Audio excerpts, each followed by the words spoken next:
Half full or half empty? Half empty! No, wait for it. You have a glass, which is a right cylinder, and it looks half filled with water. However, you're not sure whether the water fills exactly half of it. How can you check it only using the glass itself? For this and other riddles, I'll give you 10 seconds for your answer. If you feel it's not enough, though, you can pause the video and think it over. Go ahead now, the timer's on.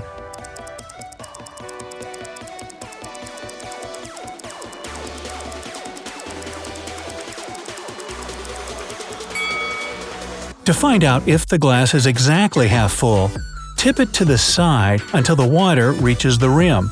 If it aligns perfectly with the bottom, then it's precisely at the half. The gold issue.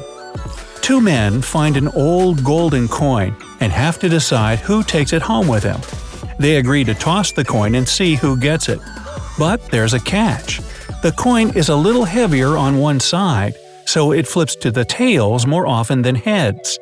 What should the men do to have a fair chance?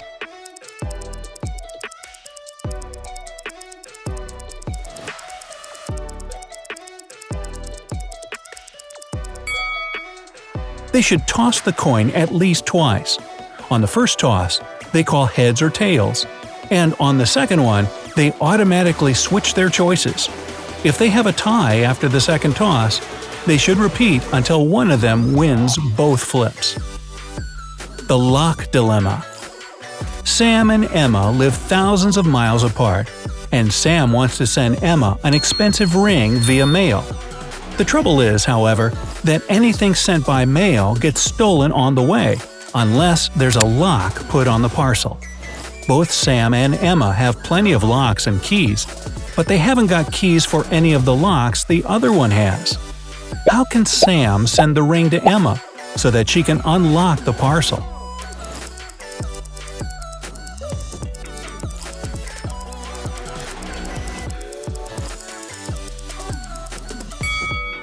First, Sam should send the parcel to Emma with one of his locks on it.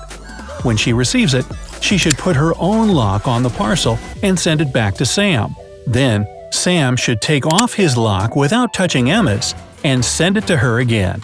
This way, the parcel would have a lock on it that Emma can take off and get the ring inside. An honest person. There's a party of 100 people, and they're either honest or liars. You walk in knowing two things for a fact. First, at least one of them all is honest. And two, if you take any two of the guests, at least one of them is a liar. With this in your mind, can you deduct how many of the guests are honest and how many are liars?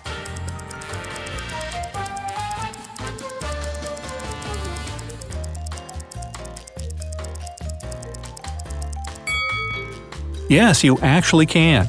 There are 99 liars and only one honest person.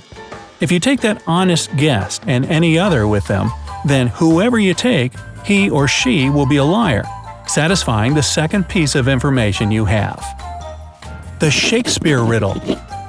What is he that builds stronger than either the mason, the shipwright, or the carpenter? 10 seconds to answer the riddle by the greatest English poet.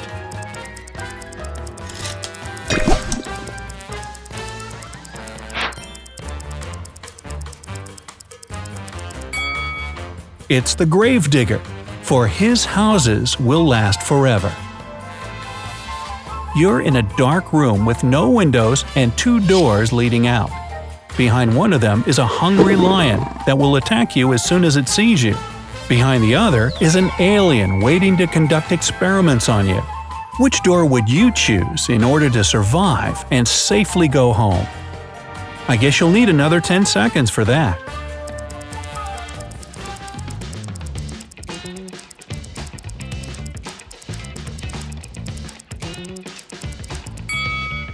If you chose the door with an alien behind it, you'll survive. First, because no one said that experiments they're going to conduct are dangerous. And second, because aliens don't exist. Alright, at least there's no proof of that yet anyway. The shady student. Billy has missed most of the school days in a year. and is summoned to the principal's office.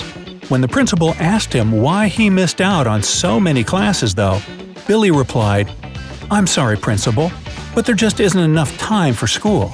You see, to stay healthy, I need 8 hours of sleep a day, which adds up to 122 days a year. Then I need about an hour for each of my 3 meals every day, which is 45 days per year.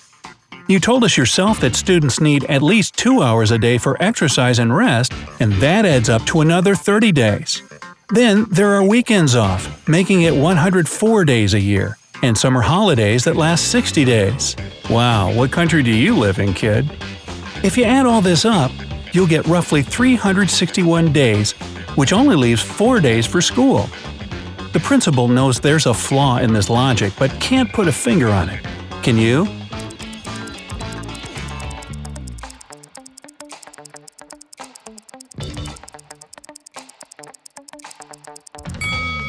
In fact, the flaw is quite big. First of all, Billy counts many numbers twice. For example, weekends happen during the summer holidays too, as well as all the rest he puts into his accounts. That subtracts a lot of days from his equation. And secondly, he overlooks the fact that a school day doesn't equal an astronomical day. So even the 4 days of school that he accounts for make up more actual days of attending classes. So if you take one school day as being 6 hours long, then the 4 days become 16.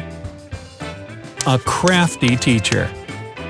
A teacher wants to give her students a pop quiz during the next class.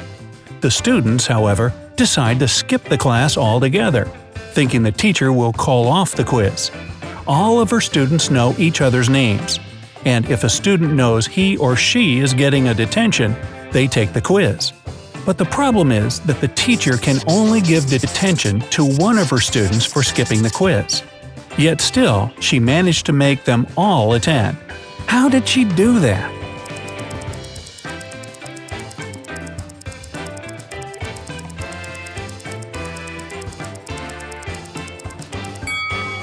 The teacher told her students that she'd give a detention to the first person who skips the quiz in alphabetical order. This way, the student whose name's the first on the list will attend, making all the rest follow suit not to be detained. The hat trick. There are 100 prisoners lined up in front of a jail. All of them wear hats, which are either black or white. They don't know what color hat they're wearing, but they can see the hat colors of all the other prisoners in front of them. That is, the last prisoner in line can see everyone else's hats, while the first one can't see anyone's. A prison guard approaches each of the prisoners, starting from the last one, and asks what color their hat is. If they're correct, they're free to go. But if they're wrong, they go to jail. The prisoners are allowed to discuss a plan first, though.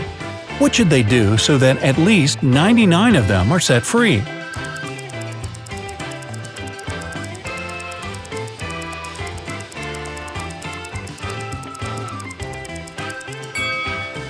The prisoner standing at the back should shout white if they see an odd number of white hats in front of them, or black if that number is even. The second prisoner should then count the white hats in front of them, and if the number was odd and is now even, or vice versa, then they know what color hat they're wearing. Each of the following prisoners should base their assumption on what they see in front of them and what those behind them said previously to get a correct answer. This way, the 99 prisoners in the front will know the color of their hats, while the one standing in the back has a 50% chance of getting it right.